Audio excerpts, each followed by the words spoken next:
اللاعب الأكثر ابتزازا بالتاريخ. هل رأيت نجم كبير منذ نشأة كرة القدم إلى الآن يتاجر به ويبتز الأندية مثل امبابي وأمه؟ تاجر مو لاعب كرة قدم. فبرأيكم لوين رح يروح؟ مدريد، مانشستر، باريس سان جيرمان، لندن، ليفربول، اسبانيا؟ ما حدا بيعرف. اللي بيدفع اكتر بيشتري. هذا الشعار اللي مرفوع.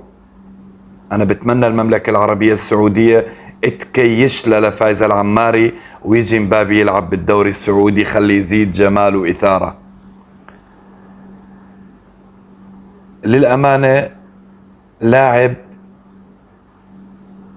عم يبتز بطريقة، والله الواحد هي بيحكي رح يكون نجم كبير لمرحلة. يعني كان من المفروض لاعب بقيمة امبابي، لاعب يحترم نفسه، يطلع من باريس سان جيرمان النادي اللي لعب له فترة طويلة بطريقة لائقة ومحترمة، وينتقل لنادي ريال مدريد كمان بطريقة راقية ومحترمة، لأنه كل جماهير ريال مدريد عم تستنى مبابي ينتقل لريال مدريد.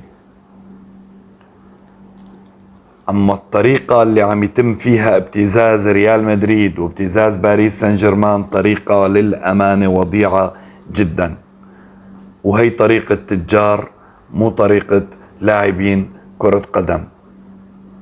فوين رح يلعب؟ حتى صدقني جمهور ريال مدريد ما عاد عنده ثقة بمبابي انه يجي على ريال مدريد.